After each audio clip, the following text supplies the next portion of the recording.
नमस्कार, साझा समाचारमा हार्दिक स्वागत छ। सुरु गरौँ आजका मुख्य समाचारका शीर्षकहरूबाट।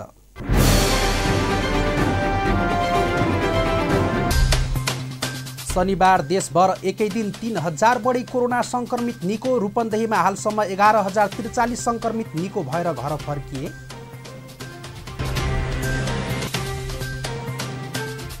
संवैधानिक परिषदको बैठक बहिष्कार गर्ने काङ्ग्रेसको घोषणा। विश्वासको मत लिन आउँदा प्रधानमन्त्री ओलीको विपक्षमा मतदान गर्ने। र सैना महिनामा समुदाय स्तरमा कोरोना परीक्षण अभियान जारी। सबै वडामा सघन रूपमा परीक्षण गरिँदै।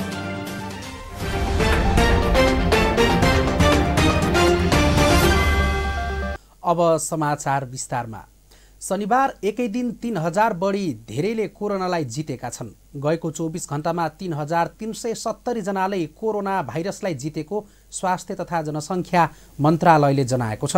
यो सँगै कोरोना मुक्त हुनेको सङ्ख्या 2,98,765 पुगेको छ। डाक्टरले कोरोना संक्रमण भए पनि नआत्तिएर आत्मबल बलियो बनाउन आग्रह गर्दै आएका छन्। शरीरमा अक्सिजनको मात्रा नाप्ने र कम भएमा अक्सिजन बढाउन घोप्टो परेर सुत्नुपर्ने डाक्टरले बताएका छन्। अक्सिजनको मात्रा 92 वा सोभन्दा कम भए घोप्टो परेर सुत्ने गरे अक्सिजन बढाउन सकिन्छ, तर जटिल अवस्थाका बिरामीलाई भने तुरुन्त अस्पताल लैजानुपर्ने डाक्टरको भनाइ छ। देशभर पछिल्लो 24 घण्टामा कोरोना भाइरस कोभिड-19 को संक्रमणबाट भने 53 जनाको मृत्यु भएको छ। थप 8418 जना संक्रमित थपिएका छन्। स्वास्थ्य तथा जनसङ्ख्या मन्त्रालयका अनुसार 17315 नमुनाको PCR परीक्षण गर्दा 8287 जना र 989 जनाको एन्टिजन परीक्षण गर्दा 131 जनामा संक्रमण पुष्टि भएको हो। नेपाली काङ्ग्रेसले संवैधानिक परिषदको बैठक बहिष्कार गर्ने घोषणा गरेको छ। काङ्ग्रेस सभापति शेरबहादुर देउवाले शनिबार एक विज्ञप्ति जारी गर्दै सरकारले संविधानको मूल मर्ममा प्रहार गरी संवैधानिक संरचनालाई नै भत्काउने गरी अध्यादेश ल्याएको अवस्थामा संवैधानिक परिषदको बैठकमा प्रमुख प्रतिपक्ष दलको नेताको हैसियतले आफू सहभागी नहुने घोषणा गर्नुभएको हो। उहाँले परिषदका अन्य सबै सदस्यहरूलाई समेत बैठकमा सहभागी नहुन आग्रह गर्नुभएको छ। सभापति देउवाले विज्ञप्तिमा नेपाली काङ्ग्रेस संविधानको मूल मर्ममा प्रहार गरी संवैधानिक संरचनालाई नै भत्काउने गरी अध्यादेश जारी गरेको अवस्थामा संवैधानिक परिषदको बैठकमा प्रमुख प्रतिपक्ष दलको नेताको हैसियतले भाग नलिने स्पष्ट गर्न चाहन्छु भन्नुभएको छ। देउवाले सरकारले संसदलाई छलेर अध्यादेश जारी गरी संवैधानिक परिषद सम्बन्धी ऐनलाई संशोधन गर्ने अनुचित कार्य गरेको पनि बताउनु भएको छ। यसैबीच नेपाली काङ्ग्रेस संसदीय दलले प्रधानमन्त्री केपी शर्मा ओली विश्वासको मत लिन आउँदा विपक्षमा मतदान गर्ने निर्णय गरेको छ। संसदीय दलको शनिबार बसेको बैठकले प्रधानमन्त्रीको राजीनामा माग गर्ने र आफ्नै नेतृत्वमा सरकार गठनको पहल गर्ने पार्टी केन्द्रीय कार्य समितिको 21 चैत्रकै निर्णय अनुमोदन गरेको छ। बैठकले प्रधानमन्त्री विश्वासको मत लिन आउँदा विपक्षमा मतदान गर्ने र अन्य दललाई पनि मत नदिन आग्रह गरेको प्रमुख सचेतक बालकृष्ण खाँडले जानकारी दिनुभयो। लुम्बिनी प्रदेशका स्थानीय तहले आइसोलेसन निर्माणको कामलाई तीव्रता दिएका छन्। प्रदेशको अस्पतालमा अक्सिजन अभावका कारण कोरोना भाइरस संक्रमित बिरामीको उपचारमा समस्या हुन थालेपछि स्थानीय तहले आआफ्ना पालिकामा अक्सिजन सिलिन्डर सहित आइसोलेसन निर्माण गरेका छन्। प्रदेशमा अहिलेसम्म 9 जिल्लाका पालिकाले 60 आइसोलेसन सेन्टर तयार गरेका छन्। ती आइसोलेसनमा 1083 बेड राखिएका छन्। अस्पताल बाहेक रूपन्देहीमा 13, कपिलवस्तुमा 7, दागमा 8, बाँकेमा 14, गुल्मीमा 4, अर्घाखाँचीमा 5 र प्युठानमा 8 तथा रुकुम पूर्वमा 1 आइसोलेसन सेन्टर सञ्चालनमा छन्। बाँकी जिल्लामा पनि आइसोलेसन निर्माणको तयारी गरिएको छ। यता सैनामैना नगरपालिकामा पनि कोभिड-19 विरुद्ध कोरोना अस्थायी आइसोलेसन अस्पताल सञ्चालनमा आएको छ। सैनामैना 1 स्थित पदमपाडी योग तथा प्राकृतिक चिकित्सालयमा कोरोना विशेष अस्थायी आइसोलेसन अस्पताल निर्माण गरी सञ्चालनमा ल्याइएको नगर उपप्रमुख बिना राणाले बताउनुभयो। यति मात्र होइन, सैनामैनाले समुदाय स्तरमा समेत कोरोना परीक्षण सुरु गरेको छ। त्यस्तै गरी बुटवल, देवदह, तिलोत्तमा, कञ्चन, शुद्धोदन, रोहिणी, लुम्बिनी, सिद्धार्थनगर लगायतका रूपन्देहीका पालिकाहरूले आइसोलेसन अस्पताल निर्माण गरिसकेका छन्। रूपन्देही जिल्लामा हालसम्म 17,578 जना कुल संक्रमित मध्ये 11,043 जना संक्रमण मुक्त भएका छन्। जिल्लामा हालसम्म गरिएको पिसिआरमा सो सङ्ख्यामा निको भई घर फर्केका हुन्। यसैबीच पछिल्लो 24 घण्टामा गरिएको परीक्षणमा 698 जनामा कोरोना संक्रमण पुष्टि भएको छ भने 9 संक्रमितको मृत्यु भएको छ। जिल्लामा सबैभन्दा बढी बुटोल उपमहानगरपालिकामा 148 महिला र 152 पुरुष गरी जम्मा 300। त्यस्तै गरी तिलोत्तमा नगरपालिकामा 56 महिला र 95 पुरुष गरी 151 जनामा कोरोना संक्रमण पुष्टि भएको स्वास्थ्य कार्यालय रूपन्देहीले जनाएको छ। यता सैनामैना नगरपालिकामा 30 जना महिला र 42 जना पुरुष गरी 72 जना, सिद्धार्थ नगरपालिकामा 29 महिला र 49 पुरुष गरी 78 जना, कञ्चन गाउँपालिकामा 10 महिला र 10 पुरुष गरी 20 जनामा कोरोना संक्रमण पुष्टि भएको छ। 6273 सक्रिय संक्रमित विभिन्न अस्पतालमा उपचाररत रहेका छन्। शुक्रबारदेखि सैनामैना नगरपालिकाले सुरु गरेको समुदाय स्तरमा कोरोना परीक्षण अभियान अन्तर्गत शनिबार नगरका विभिन्न स्थानमा कोरोना परीक्षण तथा स्वाब सङ्कलन गरिएको छ। शनिबार नगरको वडा नम्बर 2, 3, 4 र 5 मा स्वाब सङ्कलन र परीक्षण गरिएको हो। वडा नम्बर 2 मा 74 जनाको परीक्षण गर्दा 30 जनामा कोरोना संक्रमण पुष्टि भएको छ भने 3 नम्बर वडामा 75 जनाको परीक्षणमा 43 जनामा संक्रमण पुष्टि भएको सैनामैनाका स्वास्थ्य शाखा प्रमुख हेमराज अर्यालले जानकारी दिनुभएको छ। यस्तै वडा नम्बर 4 मा 103 जनामा परीक्षण गर्दा 45 जनामा संक्रमण पुष्टि भएको छ। वडा नम्बर 5 मा 75 जनाको परीक्षण गर्दा 26 जनामा संक्रमण पुष्टि भएको छ। नगरपालिकाका सबै वडामा सघन रूपमा कोरोना परीक्षण गरिने नगरपालिकाका प्रमुख चित्रबहादुर कार्कीले बताउनु भएको छ। आउँदो 27 गतेसम्म सबै वडामा लक्षण देखिएका सबैको परीक्षण हुने नगरका नगर प्रमुख कार्कीले जानकारी दिनुभयो। नगरपालिकाले परीक्षण आवश्यक रहेका र लक्षण भएका सम्पूर्ण सैनामैनाका नगरवासीले वडाको जनप्रतिनिधिसँग सम्पर्कमा रहन समेत अनुरोध गरेको छ। अब पालो जनआवाजको। हरेक टोलमा सूचना प्रवाह गरेका छौँ। यतिले मात्रै पुगेको छैन र अझै पनि टोलमा विशेष गरी बिहा पूजामा हामीले नेपाल राज्य सरकारले जुन मापदण्ड तोकेको थियो त्यसलाई पनि अझै अटेरी गरेको अवस्था छ र हामी यस समुदायका जनप्रतिनिधि, पत्रकार, सम्पूर्ण सुरक्षाकर्मी लगायत हाम्रो टोल विकास संस्थाका पदाधिकारीहरू पनि यसमा लाग्नु भएको छ। समुदायमा अहिले बेसरी फैलिसकेको हुनाले हामीले तुरुन्तै जुन समुदायमा आइसकेको छ त्यसलाई रोक्न सक्यौँ भने यो भयावह हुनबाट हामी केही न केही हदसम्म जोगाउन सक्छौँ र हाम्रो स्थानीय तहले जुन किसिमको आइसोलेसन 50 बेडको तयार गरेको छ यतिले मात्रै अहिले पुग्ने अवस्था चाहिँ छैन। यसलाई बढाएर हामीले 100 बेडसम्म बनाउन सक्यौँ भने मात्रै हाम्रो सैनामैना नगरपालिकामा जुन जे जति लागेको छ त्यसलाई केही हदसम्म अवश्य पनि रोक्न सकिन्छ। यसलाई सैनामैना नगरपालिकामा नियन्त्रण गर्नका लागि, न्यूनीकरण गर्नका लागि विशेष गरी सैनामैना नगरपालिकाले जे काम अहिलेसम्म गरिरहेको छ त्यो काम ठिक छ, तर यो प्राप्तता होइन। यसका लागि सैनामैना नगरपालिकाले यहाँका सबै नागरिकको जीव ज्यान बचाउनका लागि धेरै काम गर्नुपर्ने हुन्छ। सर्वप्रथम नगरपालिकाले यो परामर्श सेवा, काउन्सेलिङ, हटलाइन सेवा मार्फत, हेल्पलाइन सेवा मार्फत यो सेवाको प्रारम्भ गर्नुपर्छ। कुनै पनि नागरिकले कोभिडको सङ्क्रमण भएर बिरामी छु भन्ने फिल भयो भने विथिन आधा घन्टामा चाहिँ त्यो घरमा चाहिँ एम्बुलेन्स र सवारी साधनको प्राप्तताको सुनिश्चितता गर्नुपर्छ। कोभिड सङ्क्रमण बिरामी मात्र नभएर यहाँका आम नागरिकलाई यो कोभिडका बारेमा अझ बढी सचेतना जगाउँदै यो जुन लकडाउन र निषेधाज्ञालाई पूर्ण रूपमा कार्यान्वयन गर्नलाई पनि आग्रह पनि गर्नु पर्यो र नागरिकले पनि त्यो कुरा बुझेर कार्यान्वयन चाहिँ गर्नुपर्छ। यसलाई सुरुदेखि नै हामीले जसरी जिम्मेवारी पूर्ण तरिकाले लिनुपर्थ्यो त्यसरी राज्यले अहिले लिएको स्थिति देखिएन। किनकि पहिला जसरी चाहिँ स्थानीय निकाय, प्रदेश र केन्द्र लागेको थियो त्यो तरिका लागेको भए सायद यो भयावह स्थिति हुने थिएन र अहिले चाहिँ जसरी लाग्नु पर्थ्यो त्यसरी अझै पनि लागेको परिस्थिति देखिँदैन। अब यसलाई चाहिँ अब हामीले चाहिँ एउटा योजनाबद्ध तरिकाले यसमा लाग्न सकेनौँ भने यसले ठुलो चाहिँ मानवीय क्षति यसले गर्ने खालको परिस्थितिको एउटा चाहिँ सिन देखिसकेको छ। आजैबाट हामी चाहिँ सम्पूर्ण शक्ति हामीले यसलाई चाहिँ नियन्त्रण गर्नको लागि, यसलाई चाहिँ तपाईँको कन्ट्रोल गर्नको लागि लाग्यो भने यसलाई चाहिँ समस्या समाधान गर्न सकिने खालको परिस्थिति छ।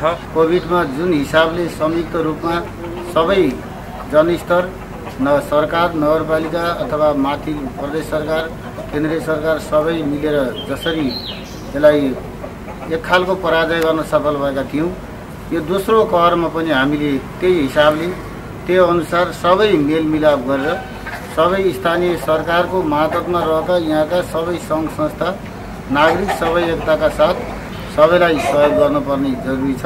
समग्रमा हामी सैनामैना नगरपालिकाको मातहतमा यहाँभित्र रहने सबै महानुभावहरू एकताका साथ यो कोरोनाको दोस्रो लहरमा एक मतका साथ, एकताका साथ हामी लाग्यौँ भने यसलाई फेरि हामी असफल तुल्याउन सकिन्छ। जनआवाजमा सैनामैनामा शुक्रबार सर्वदलीय बैठकमा सहभागी विभिन्न राजनीतिक दलका नेता एवं स्थानीय अगुवाहरूलाई कोरोना नियन्त्रण गर्न अबको दिनमा कसरी सावधानी अपनाउन सकिन्छ र अब के गर्दा जोखिम घटाउन सकिएला भनेर सोधेका थियौँ। अब बाँकी समाचार। भैरहवामा अक्सिजन प्लान्ट स्थापना गर्ने बारे त्यहाँका युवाले चासो देखाएका छन्। कोरोना संक्रमित बिरामीहरूले अस्पतालमा बेड र अक्सिजनको अभावमा ज्यान गुमाइरहेका बेला अक्सिजन प्लान्ट स्थापनाको चर्चा सुरु भएको छ। बेड पाएर पनि अक्सिजनको अभावमा नागरिकले ज्यान गुमाउनु पर्ने परिस्थिति उत्पन्न भएको छ। भीम अस्पतालमा अक्सिजन प्लान्ट निर्माण गर्न सकिए धेरै कोरोना संक्रमितको ज्यान बचाउन सकिने युवा नेता बैजनाथ गुप्ताले बताउनुभयो। उहाँले यो अभियानको लागि 1 लाख रुपियाँ सहयोग गर्ने बताउनु भएको छ। अभियानमा सम्पूर्ण समाजसेवीहरूलाई सहयोग गर्न उहाँले आग्रह गर्नुभयो। लुम्बिनी प्रदेश सरकारका भौतिक पूर्वाधार विकास मन्त्री सन्तोष कुमार पाण्डेले अक्सिजन प्लान्ट स्थापना गर्ने विषयमा युवाहरूले चासो देखाउने कुरा सकारात्मक भएको बताउनुभयो। उहाँले स्थानीयवासीको सहयोगमा तत्कालका लागि अक्सिजन प्लान्ट निर्माणको कार्य सुरुवात गर्ने र यसलाई पूर्णता दिन प्रदेश सरकारसँग आफूले पहल गर्ने बताउनु भएको छ। अक्सिजनको अभावमा बिरामीहरूको उपचारमा समस्या भइरहेका बेला कपिलवस्तु प्रहरीले भने कपिलवस्तुका 2वटा अस्पताललाई 26वटा अक्सिजन सिलिन्डर हस्तान्तरण गरेको छ। प्रहरी उपरीक्षक नवराज अधिकारीले कपिलवस्तु र बहादुरगञ्ज अस्पताललाई 100 सिलिन्डर हस्तान्तरण गर्नुभएको हो। उहाँले कपिलवस्तु अस्पतालका अध्यक्ष तथा मेयर किरण सिंहलाई 16 र कृष्णनगर नगरपालिकाका मेयर रजन प्रताप शाहलाई 10 सिलिन्डर प्रदान गर्नुभयो। विभिन्न उद्योग कल कारखानामा रहेको सिलिन्डर सङ्कलन गरी अस्पताललाई हस्तान्तरण गरिएको प्रहरी उपरीक्षक अधिकारीले बताउनुभयो। कपिलवस्तु प्रहरीले निषेधाज्ञामा कडाई गर्दै निषेधाज्ञाको अवज्ञा गर्ने सवारी साधनलाई पनि जरिवाना समेत गरेको छ। भारतमा कोरोना भाइरसको नयाँ प्रकारको संक्रमण फैलिएपछि रोजगारीको लागि भारतमा रहेकाहरू सुनौलीको बेलहिया नाका हुँदै नेपाल फर्कने क्रम अहिले पनि जारी छ। केही अघिसम्म भारतीय सीमा जोडिएका जिल्लाका नाकामा हेल्थ डेस्क राखी स्वास्थ्य परीक्षणको लगत राखेर मात्र नेपाल प्रवेश गराउन थालिएको थियो। भारतसँग सीमा जोडिएको रूपन्देहीको बेलहियामा हेल्थ डेस्क स्थापना गरी तापक्रम लिने र व्यक्तिगत विवरण लिएर मात्र प्रवेश गराउने गरिएको छ। पछिल्लो पटक कोरोना संक्रमण फैलिएपछि चैत 10 गते यता बेलहिया नाका हुँदै 22,000 भन्दा बढी नेपाली भारतका विभिन्न शहरबाट स्वदेश फर्किएको तथ्याङ्क छ। इलाका प्रहरी कार्यालय बेलहियाका अनुसार अहिले पनि दैनिक 300-400 जना यही नाकाबाट भित्रिरहेका छन्। कोरोना महामारीसँग युद्ध गरिरहेको भारतबाट फर्कनेहरूको सामान्य परीक्षण मात्र गरेर प्रवेश गराउँदा रूपन्देही कोरोना महामारीको चपेटामा परेको छ। सीमामा स्थापना गरिएको हेल्थ डेस्कमा परीक्षण गर्दा उच्च ज्वरो देखिए उनीहरूको स्वाब सङ्कलन गर्ने गरिएको हेल्थ डेस्कमा सक्रिय भूमिका निर्वाह गरिरहेको सीमा सुरक्षा कार्यालय बेलैयाले जनाएको छ। बिरामीलाई अक्सिजनको अभाव भएपछि बुटवल उद्योग वाणिज्य सङ्घ रूपन्देहीले उद्योगहरूमा रहेका स्टक अक्सिजन तत्कालको लागि फिर्ता गर्न उद्योगीहरूसँग आग्रह गरेको छ। कोरोना संक्रमित बिरामीको सङ्ख्या दिनानुदिन थपिँदै जाँदा अस्पतालहरूमा अक्सिजनको अभाव भएको औल्याउँदै उद्योग व्यवसायमा रहेका खाली तथा भरिएका सिलिन्डर बुटवल उद्योग वाणिज्य सङ्घमा वा बुटवल उपमहानगरपालिकाको अक्सिजन ब्याङ्कमा जम्मा गरेर सहयोग गर्न आग्रह गरेको हो। सङ्घका अध्यक्ष उज्जवल प्रसाद कसजुले विज्ञप्ति जारी गरेर कोरोना भाइरस महामारीको विषम परिस्थितिमा संक्रमित बिरामीको जीवन रक्षाको लागि योगदान गर्न समेत आग्रह गरिएको छ। कोभिड संक्रमित बिरामीलाई बचाउन सरकारी स्तरबाट थप पहल गर्न समेत कसजुले आग्रह गर्नुभएको छ। समाचारको सिलसिला अझै जारी छ, पालो विश्रामको।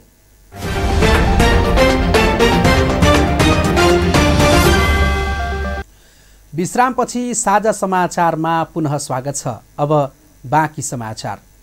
लुम्बिनी प्रेस क्लबको बैठक शनिबार सम्पन्न भएको छ। भर्चुअल रूपमा सम्पन्न बैठकले विभिन्न निर्णय गरेको छ। बैठकले क्लबको लुम्बिनी रोडमा रहेको 4 तले भवनमा कुनै स्थानीय तह वा सङ्घ-संस्थाले आइसोलेसन बनाउन चाहेमा दिने निर्णय समेत गरेको छ। यसैगरी बैठकले प्रेस क्लबको सदस्यको कोरोना परीक्षण निशुल्क रूपमा गराउने गरी पहल गर्ने निर्णय गरिएको छ।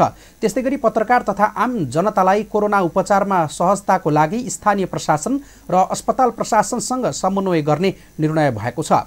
बैठकले स्थलगत रिपोर्टिङमा हिँड्ने क्लबका सदस्यहरूको लागि आवश्यक मास्क, सेनिटाइजर उपलब्ध गराउने निर्णय गर्दै त्यसको संयोजन गर्ने गरी संस्थाका कोषाध्यक्ष प्रकाश न्यौपानेलाई संयोजक समेत चयन गरिएको छ। यस्तै गरी बैठकले कोरोना संक्रमितको सहज स्वास्थ्य उपचारको व्यवस्थापनको लागि तीनै तहका सरकार र स्थानीय प्रशासनसँग माग गर्दै कोरोना संक्रमित भई निधन भएका पत्रकारहरू तथा सबै मानव जातिहरूप्रति श्रद्धाञ्जली व्यक्त गर्दै उपचारको शीघ्र स्वास्थ्य लाभको कामना गर्ने निर्णयसहित बैठक सम्पन्न भएको जनाइएको छ। बुटवलको चौराहा हस्पिटल कोभिड विशेष अस्पतालको रूपमा रूपान्तरण हुने भएको छ।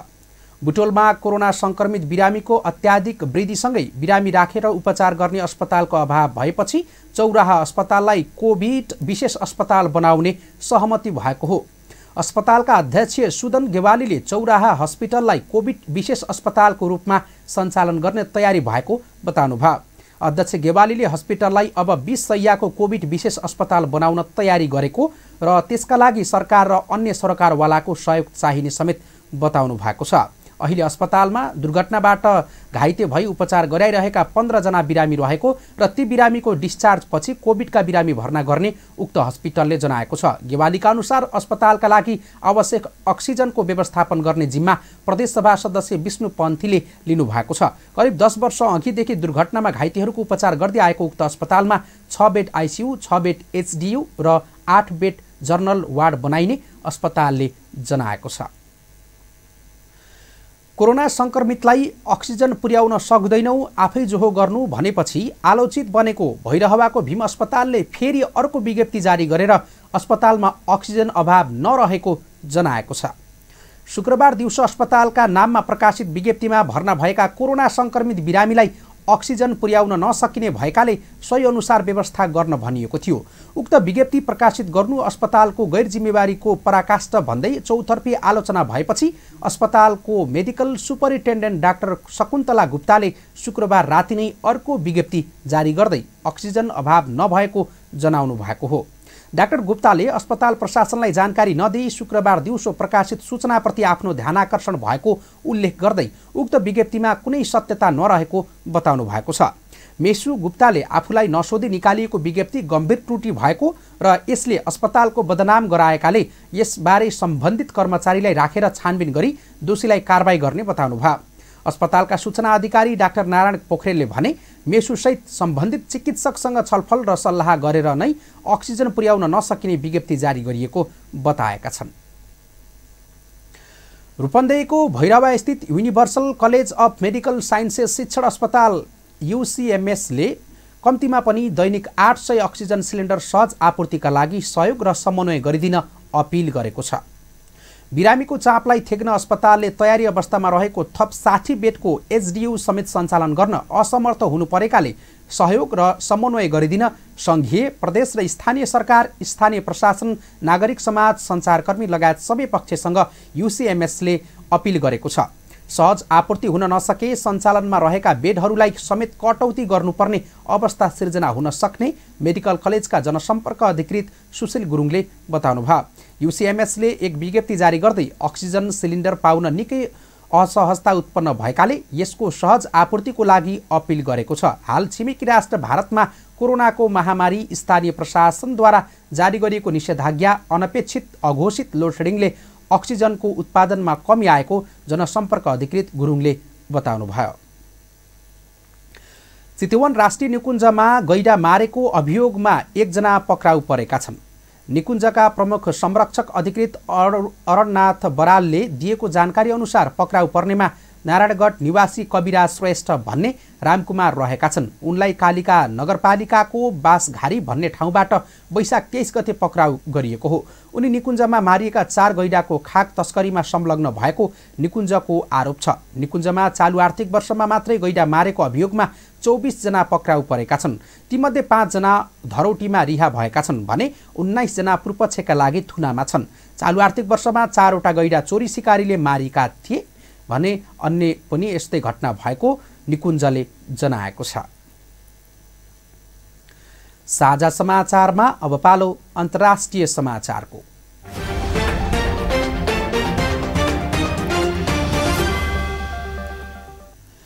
अन्धविश्वासका कारण उत्तर प्रदेशको शाहजहाँपुर स्थित बहादुरगञ्ज क्षेत्रका कोरोना संक्रमितहरू पिपलको रुखमुनि बस्न पुगेका छन्।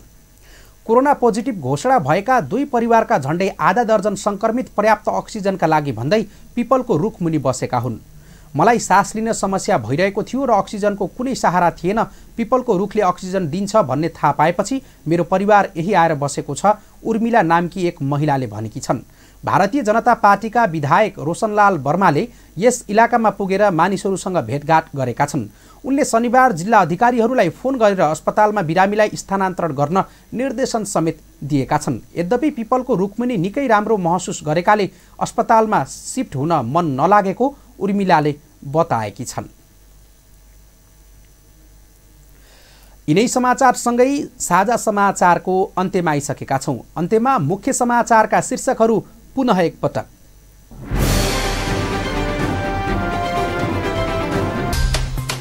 शनिबार देशभर एकै दिन 3000 बढी कोरोना संक्रमित निको। रूपन्देहीमा हालसम्म 11043 संक्रमित निको भई घर फर्किए।